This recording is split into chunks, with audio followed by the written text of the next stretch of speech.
Parliament సభ్యులు శాసనసభ్యుల బృందం మా సీనియర్ నాయకుల బృందం అందరం కూడా కలిసి వారికి ఒక వివరమైన విజ్ఞాపన పత్రాన్ని రాష్ట్రంలో జరుగుతున్న అవినీతి ముఖ్యంగా సింగరేణిలో జరుగుతున్న దోపిడీ విషయంలో వారికి అందజేయడం జరిగింది. సింగరేణిలో అవినీతి జరుగుతున్నదని ఆధారాలతో సహా మా శాసనసభ పక్ష ఉపనాయకులు మాజీ మంత్రి పెద్దలు హరీష్ రావు గారు పత్రికా సమావేశం పెట్టి ఆధారాలతో సహా బయటపెట్టినప్పటి నుంచి కాంగ్రెస్ పార్టీలో వణుకు మొదలైంది. మీడియా కూడా మాకు సహకరించి ఈ కుంభకోణాన్ని పూర్తి స్థాయిలో బట్టబయలు చేసేసరికి పాలకుల గుండెల్లో రైళ్లు పరిగెడతా ఉన్నాయి. కేవలం మాట్లాడడమే కాదు, ఆధారాలతో సహా మరి ఈరోజు పూర్తి స్థాయిలో ఈ కుంభకోణాన్ని బట్టబయలు చేసినాం. సరిగా దాన్ని డైవర్ట్ చేయడానికి, ప్రజల అటెన్షన్ని దృష్టి మళ్లించడానికి విచారణ పేరిట ఇవాళ ఒకరి తర్వాత ఒకరిని పిలుస్తున్న విషయం కూడా మీకు తెలుసు. ఇవాళ సీఎం అంటే తెలంగాణలో చీఫ్ మినిస్టర్ కాదు, సీఎం అంటే కోల్ మాఫియాకి నాయకుడిగా ఇవాళ రాష్ట్ర ప్రజలు ముఖ్యంగా సింగరేణి కార్మికులు భావించే పరిస్థితి వచ్చింది.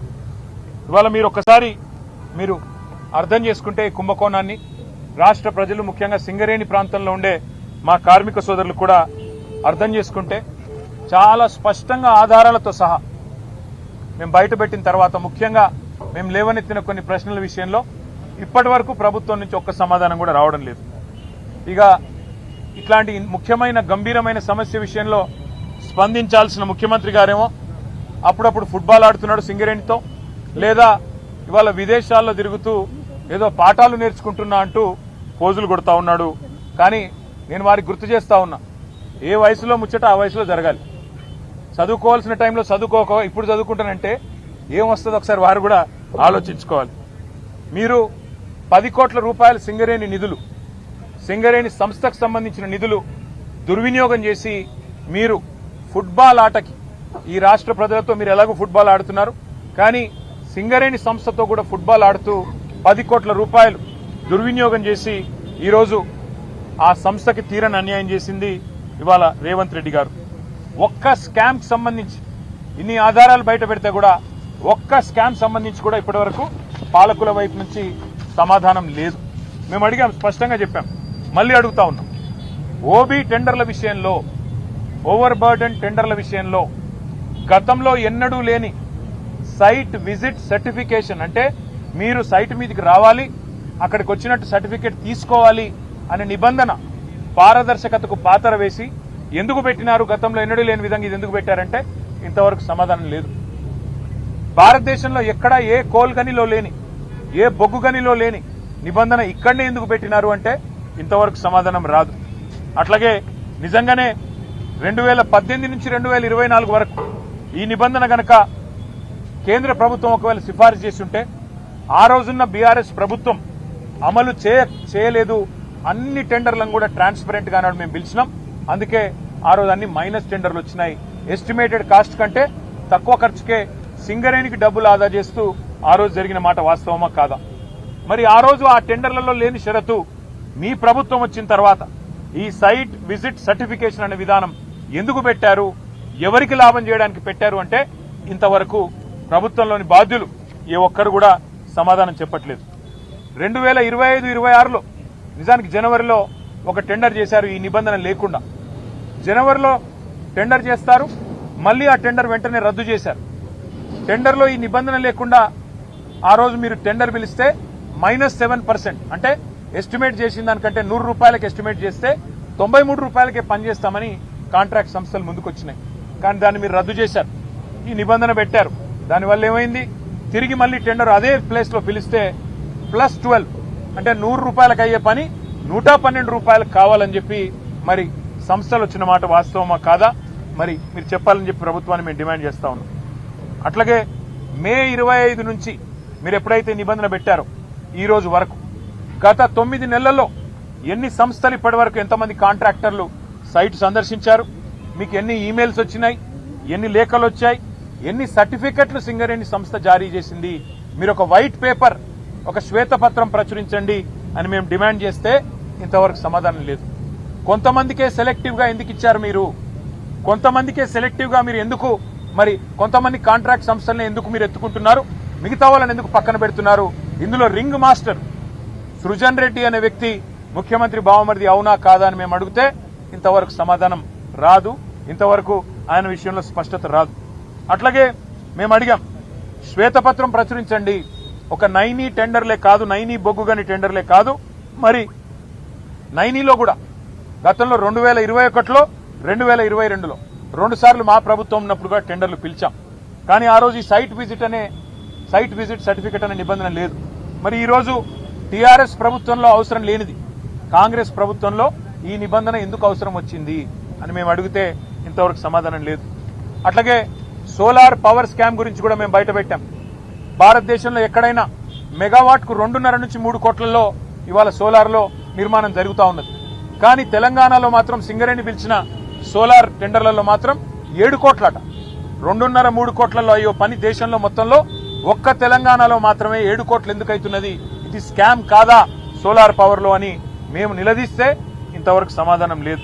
అట్లాగే ఎక్స్ప్లోజివ్స్ ఏవైతే గనుల్లో వాడతారో జిలెటిన్ స్టిక్స్ 30% అదనంగా రేటు పెంచారు, ఎందుకు పెంచారు అని మేము అడిగితే సమాధానం లేదు. చివరికి సింగరేణిలో ఒక director GV Reddy, director VK Srinivas ఈ ఇద్దరు కూడా ఇది 30% అదనం ఎందుకు పెడుతున్నారు, ఖర్చు ఇంత పెట్టాల్సిన అవసరం లేదు, జిలెటిన్ స్టిక్స్ మీద ఎక్స్ప్లోజివ్స్ మీద 30% ఎందుకు పెంచారు రేటు అని చెప్పి వాళ్ళు డైరెక్టర్లు నిలదీస్తే బోర్డులో వాళ్ళ మీద యాక్షన్ తీసుకున్నారు తప్ప కాంట్రాక్టర్లకు లాభం చేసే పనిలో మాత్రం కాంగ్రెస్ పార్టీ వెనుకకు తగ్గలేదు.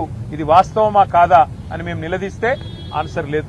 అన్ని విషయాలు ఇవాళ గవర్నర్ గారి దృష్టికి సవివరంగా మరి పెద్ద ఎత్తున మేము తెచ్చాము. బెదిరించి రింగు చేసి కాంట్రాక్టర్లను ఒక రింగు చేసి ఇవాళ ప్రజాధనాన్ని, ఇది ప్రజాధనం ఎందుకు అంటే సింగరేణి కాలరీస్ అనే సంస్థ 51% ఓనర్షిప్ తెలంగాణ ప్రభుత్వానిది, 49% ఓనర్షిప్ కేంద్ర ప్రభుత్వానిది. మరి ప్రభుత్వాలదన్నప్పుడు ప్రజలదే ఈ సొమ్ము మొత్తం, సింగరేణి కార్మికులదే ఈ సొమ్ము మొత్తం. అందుకే సింగరేణి కోల్ బెల్ట్ లో ఉండే మా కార్మిక సోదరులు ఆలోచన చేయాలా, వేల కోట్ల రూపాయలు ఏ రకంగా ఇవాళ ఈ ప్రభుత్వం కొల్లగొడుతున్నదో దీని మీద మరి మేము ఎన్నిసార్లు అడిగినా ఇప్పటికీ కూడా సమాధానం రావడం లేదు. వాస్తవం ఏంటి అంటే అన్నదమ్ములు దోచుకున్న సరిపోవట్లేదంట రేవంత్ రెడ్డి గారికి. హిల్ట్ కుంభకోణం పేరు మీద హైదరాబాద్ లోని పారిశ్రామిక వాడల్లో భూములను కొల్లగొట్టడానికి 5 లక్షల కోట్ల విలువ చేసే 9,200 కోట్లు 9,200 ఎకరాల భూమిని కొల్లగొట్టేదానికి ప్రయత్నం చేస్తే మా పార్టీ బయటికి తీసుకొచ్చింది. అన్నదమ్ముల దోపిడీని అడ్డుకున్నది. కానీ రేవంత్ రెడ్డి గారు అన్నదమ్ముల దోపిడీ సరిపోవట్లేదంట. ఇప్పుడు బావమరిది గారి కళ్ళల్లో ఆనందం కోసం సింగరేణిని ఆయనకు గుత్తకు రాసిచ్చిండు. తెలంగాణ కొంగు బంగారంగా భావించే సింగరేణిని కాంగ్రెస్ ముఖ్యమంత్రి రేవంత్ రెడ్డి పట్టపగలే కబిలిస్తా ఉన్నాడు.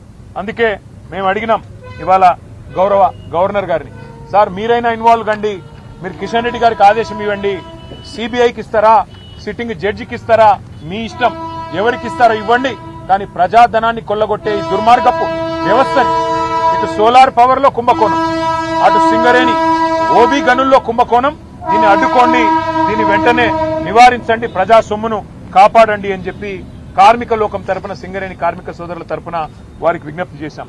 అన్నిటికీ మించి మీరు ఒకటి గమనిస్తే ఇవాళ ఒకరిద్దరు కాదు, మొత్తం క్యాబినెటే వాటాలు పంచుకునే క్రమంలో ఒకరితో పోటీ పడుతూ ఒకరు స్కాములు చేస్తున్నట్టుగా కనబడుతున్న విషయాన్ని కూడా గవర్నర్ గారికి వివరంగా చెప్పాం. కొత్తగా తెచ్చిన కండిషన్లు, ఈ కండిషన్లు తమ అస్మదీయుల కోసం, తమకు కావలసిన వాళ్ల కోసం ఏ రకంగా పెట్టడం వల్ల ప్రజాధనం దుర్వినియోగమవుతున్నది, సింగరేణి పొట్ట కొడుతున్నది ఈ ప్రభుత్వం, ఇవన్నీ వివరంగా ఆధారాలతో సహా మేము ఇవ్వడానికి సిద్ధంగా ఉన్నాం. మీరు దయచేసి సిబిఐ ఎంక్వైరీ చేయిస్తారా, సిట్టింగ్ జడ్జి ఎంక్వైరీ చేయిస్తారా, కేంద్ర ప్రభుత్వానికి మీరు వెంటనే నివేదిస్తారా, లేదా రాష్ట్ర ప్రభుత్వాన్ని మందలిస్తారా, మీ నిర్ణయం సార్. కానీ తప్పకుండా మీరు ఈ విషయంలో జోక్యం చేసుకోండి. తప్పకుండా రాష్ట్ర ప్రజల సంపద అయిన సింగరేణిని కాంగ్రెస్ కొల్లగొట్టకుండా కాపాడండి అని చెప్పి చాలా వివరంగా అన్ని స్కామ్ల విషయంలో గవర్నర్ గారికి రిప్రజెంటేషన్ ఇచ్చాము. నేను పూర్తిగా అధ్యయనం చేస్తాను, తప్పకుండా న్యాయం చేసే ప్రయత్నం చేస్తాను అని గవర్నర్ గారు మాకు హామీ ఇచ్చారు.